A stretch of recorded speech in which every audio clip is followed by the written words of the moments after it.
Quando eu era criança, eu passava os fins de semana no sítio com os meus avós. E pra ir pra lá eu tinha que pegar Bandeirantes, a rodovia dos Bandeirantes. E aí quando eu, a partir de 96, 97, começou a surgir no começo das Bandeirantes uma favelinha na beira do Bandeirantes. Então você pegava a estrada e aí você via aquela favela e você me gerava uma energia muito ruim. Ver aquelas pessoas sofrendo, aquela pobreza, os cachorros atropelados que desciam pra rodovia. Aquela favela me fazia mal. Nem adianta riso você ir, porque a favela foi derrubada. Essa favela deixou de existir. Era uma favela de beira de rodovia. Então era no comecinho da Bandeirantes. Ela durou, imagino eu, até 2003, por aí, 2004. Ela foi derrubada ali naquele período e nunca mais voltou. Era logo no comecinho da rodovia dos Bandeirantes. E aquilo me fazia mal. E eu me perguntava, porra, não tem só como não existir favela? E eu sempre identifiquei aquilo como uma chaga social. Gente, aquelas pessoas estão sofrendo. Eu vi os cachorros morrer, aquilo me doía. Puta, o cachorro atropelado. Reparem assim, toda favela tem uns cachorros soltos, um negócio.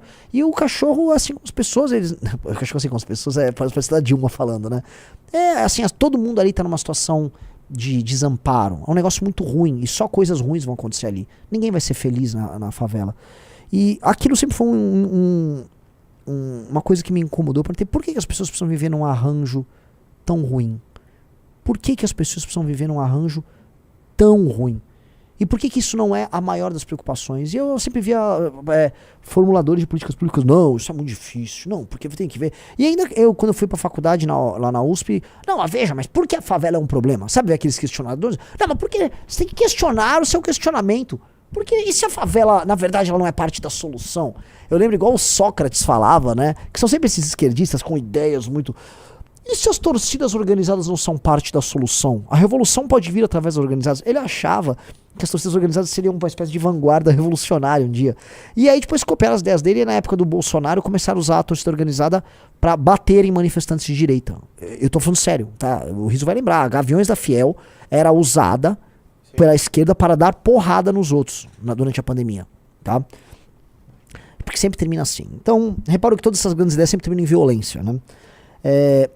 Então eu não era convencido por aquilo. E hoje eu acho que a gente tá muito certo. Então hoje quando eu falo, olha, precisamos destruir o crime organizado, assim, essa é uma intuição meio óbvia. Assim como eu falo pra vocês, gente, favelas precisam desaparecer. Aquelas pessoas precisam ter dignidade. Então, essas intuições virem pra um partido, e são intuições tão simples, a simplicidade as torna elegantes. Repara isso, às vezes a simplicidade pode parecer burrice, mas nesse caso não é burrice. A simplicidade ela é elegante.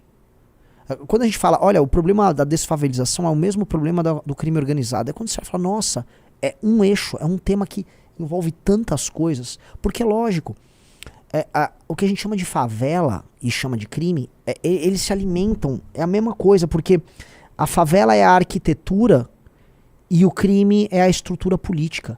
Então, a estrutura política é o crime organizado. E a favela é a arquitetura, é arranjar a cidade ali. Então, você tem que resolver os dois. A favela e o crime. Não é um e outro. São os dois. E aquelas pessoas têm que ser resgatadas daquilo. Né? E é um resgate mesmo. E se é um resgate, por isso que aí as coisas você vai derivando. O resgate pressupõe algumas coisas. A primeira coisa que esse resgate pressupõe é que alguém vai ter que estar numa posição hipersuficiente, no caso o Estado, mas não apenas o Estado. A comunidade de brasileiros que está resgatando aqueles outros brasileiros, aqueles brasileiros têm um conjunto de valores que não é igual ao conjunto de valores do crime que oprime aquelas pessoas. Portanto, o conjunto de valores que está oprimindo e massacrando, inclusive as falsas crenças que foram incutidas nessas pessoas por muito tempo, elas têm que ser desconstruídas. Então eu não vou acreditar em pedagogia da pedra e besteirol Paulo Freire. Não, eu vou ensinar os meninos na favela dentro da lógica da favela. Não, a lógica da favela tem que ser destruída. Porque nada pode dar certo numa lógica que envolve habitação precária e crime dominando você. Não dá. Isso tem que ser desconstruído. Tem que ser destruído e algo novo tem que vir no lugar. Esse algo novo tem que vir no lugar é algo novo que tem que vir de uma civilização que também está doente. Que somos nós, que somos parte de um Brasil aqui que ainda respira. Esse Brasil que ainda respira precisa enfrentar e precisa trazer para si esses brasileiros que estão hoje na mão do crime, na mão da pobreza e do crime de toda a sorte, né? Não é só do Comando Vermelho, do PCC, etc. É na mão do tigrinho. É na mão do tigrinho, é na mão do pastor mirim, é na mão do vendedor de curso. Repararam, né? São os mesmos pilantras abusando intelectualmente de uma massa de pessoas que não dispõem de instrumentos também intelectuais, porque né, não tiveram educação nenhuma, base familiar destruída para se proteger. Eu já fiz a live aqui, ele tá aqui na minha frente, mas ele já contou aqui o Aloísio, quantos amigos dele não foram parar no crime. O Aloísio é um exemplo de alguém que, por características e qualidades pessoais, ele escapou disso. Mas como ter mais Aloísios? Como ser uma sociedade de Aloísios, não dos amigos dele que foram parar no crime, teve amigo dele que foi preso? Como? O que fazer para que a gente tenha, que o Aloísio não seja a excepcionalidade? Como o Aloísio não ser a exceção? É sobre isso. Né? Nós precisamos construir isso.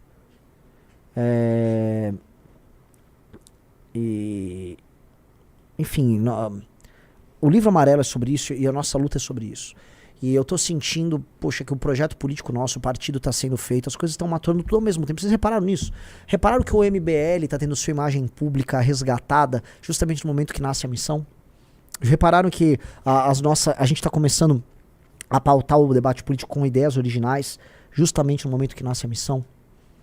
Repararam que as nossas lideranças estão sendo originais justamente no momento que nasce a missão? Sei lá, cara, não quero falar em predestinação nem nada, mas acabo tendo que falar, né? Eu reparo que muitas pessoas que trabalham conosco são predestinados. Muitas pessoas. Muitos encontros que aconteceram entre nós foram predestinados, né? Todos, assim, eu falo até do nosso querido Riso, que a gente faz muitas piadas, mas assim, o Riso insistiu em vir trabalhar com a gente. Não tinha nenhum sentido se for falar profissionalmente pra ele. Ele pegou e veio, ele comprou aquilo com a cara e coragem. O Riso é um investidor inicial do MBL, né? O Riso é um exemplo disso. Agora, você pega todas essas pessoas, sabe? O Faustino é um predestinado, o Sandro é um predestinado. Muitas pessoas são predestinadas. E a gente é um lugar que reúne os predestinados. O bolsonarismo é um lugar que reúne os picaretas. Por isso que os picaretas se incluem lá. A gente encontra os predestinados. E ainda vão parecer picaretas que vão entrar aqui no nosso meio e vão se fingir de pessoas valorosas para depois irem embora pro bolsonarismo. Assim como vão ter pessoas que eram valorosas, mas que sucumbiram à sedução do like fácil, do view fácil, do cargo fácil. Eu vou dar um exemplo. Alguém aqui já pousou no aeroporto de Viracopos, em São Paulo? O aeroporto de Viracopos é perto de Campinas, já que estamos falando em Campinas. Se você não pegar ali a rodovia que passa, e você quiser ir pegar a Anhanguera, você vai ter que pegar uma estradinha, tá? Aquela estradinha, ela é ela é uma das coisas mais perigosas que tem. Por quê? Porque houve uma invasão das bordas dessa estradinha por parte de moradores, e acho que foi um cara do PT, liderou a invasão, então construíram uma favela de beira de estrada. A favela é recente, deve ter seus 20 anos, 15 a 20 anos, tá? E ela é uma favela que vai mais ou menos do aeroporto de Viracopos a... Ela tem uns 2 km de duração, de extensão, assim, né? E ela vai acompanhando ali. E foi criado todo um comércio, e aquela coisa de cachorro atropelado, gente andando no meio da rua, prostituição de beira de estrada. Um negócio horroroso, tá? Tem aí, ó, se botar lá o aeroporto de Viracopos, eu mostro pra você. Ou se você ir pra Vinhedo, eu mostro via Vinhedo. Vinhedo, né? Olha só. Tem aí, Vinhedo? Tá aqui, Vinhedo. Tá, vamos lá. A gente vai mostrando a favelinha pra vocês. Vinhedo, aí desce. Nós temos que ver, eu acho que aquela estrada, esse é o trevo de Vinhedo, né? Vê aí. Vamos indo pelo trevo. Aí segue pra esquerda. Vai seguindo essa estrada. Vai seguindo a estrada até chegar no aeroporto de Viracopos. É aí o aeroporto, né? Pois bem, volta. Tá vendo essa parte que tem um monte de construçãozinha aqui? Isso, aí vai seguindo, né? Isso, vai pra baixo. Isso, mais, aí. Tudo isso aí é essa favela. Isso é uma invasão gigantesca que houve. Ou vejam o tamanho da invasão que fizeram. Fazendo, acho que chama Campo Belo.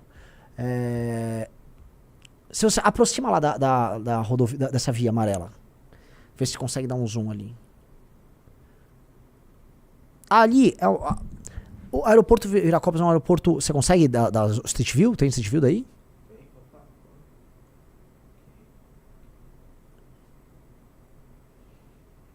Olha isso. Isto é, no estado de São Paulo, era uma das regiões mais ricas de São Paulo. Isso aí parece assim que você tá no sertão, né? Você tá no sertão. Isso aqui é um lugar do sertão do Nordeste. Ele se parece com o sertão do Nordeste. E é interessante que uma parte dessas pessoas são migrantes mesmo. Elas vieram em geral do Nordeste, elas não tinham onde ficar, elas invadiram esse terreno, políticos ajudaram na invasão e construíram isso, que é um bairro paupérrimo. Isso parece um lugar, parece um lugar muito pobre, tá? Cachorro atropelado, é um negócio horrendo.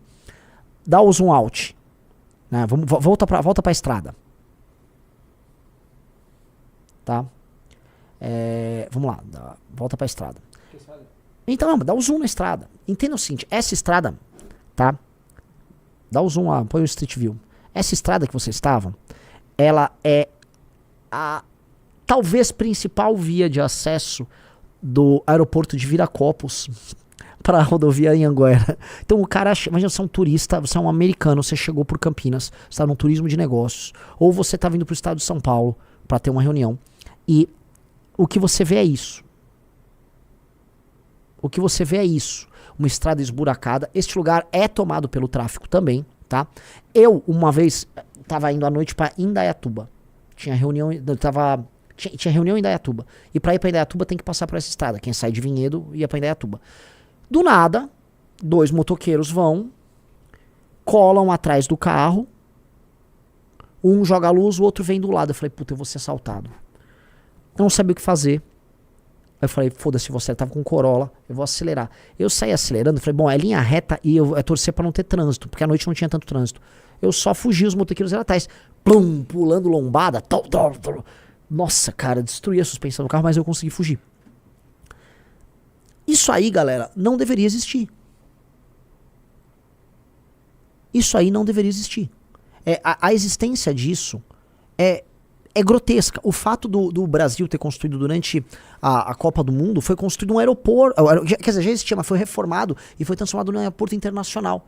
E aí ele é transformado num aeroporto internacional e ele está cercado de favelas. Favelas, assim, das mais primárias. E isso não é normal. Isso não é normal. Isso é uma indecência. Como é que o Estado brasileiro permitiu a invasão desses locais? Porque essas pessoas, vocês precisam entender uma coisa, tá? Essas pessoas que invadiram o local, elas não estavam vagando, porque os caras falam assim, existe um déficit habitacional, essas pessoas estavam vagando por aí, sabe? São vagantes, estão andando, eu preciso. Não, eles não são vagantes. Eles estão morando em outro lugar. Não existe uma população de milhões de pessoas morando na rua. Não. Essas pessoas são mobilizadas por uma indústria de grilagem e invasão de terras para construir favela. E aí há toda uma indústria gerada, há tráfico gerado, há político ganhando voto. Houve uma invasão em massa desses terrenos. E saíram lá, plum, invadindo. Isso é só um exemplo. Primeiro, isso tem que ser profundamente criminalizado. Acabou, porque o problema é que isso gera para o Estado brasileiro, para os outros moradores e para os moradores da favela é gigantesco. Só que isso é uma indústria que é criada. Assim, isso é uma indústria de pobreza que é criada. Então, assim, um dos primeiros problemas que quer resolver a favela é vamos ter que criminalizar e muito as invasões. Mas muito. Parou. Parou como tá, sabe assim, é um stop. Pedi pra parar, parou. Invadiu, cana, negócio brabo, feio, não tem mais essa história. É respeito à propriedade de vez, acabou. Agora o que existe, vamos resolver. E vamos resolver como nunca resolveram. Agora, é um choque de ordem, acabou a indústria da invasão, criminalização de movimentos sociais que organizam invasões, criminalização de políticos que fazem isso, porque a gente tem que entender o seguinte, a favelização aumenta, amigos.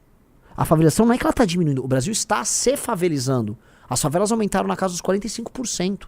Então, primeiro você tem que brecar, tem que ter um choque de lei e ordem. Segundo, nós temos que começar a alterar, vamos dizer, elementos na nossa lei que facilitam a favelização. Por exemplo, o cara invade um terreno, monta uma favela, se não me engano, as concessionárias de água, a luz, são obrigadas a fornecer energia para o invasor. Não, calma aí, o cara invade e a sua concessionária tem que ir lá Não, calma aí. Tem que desmontar a invasão.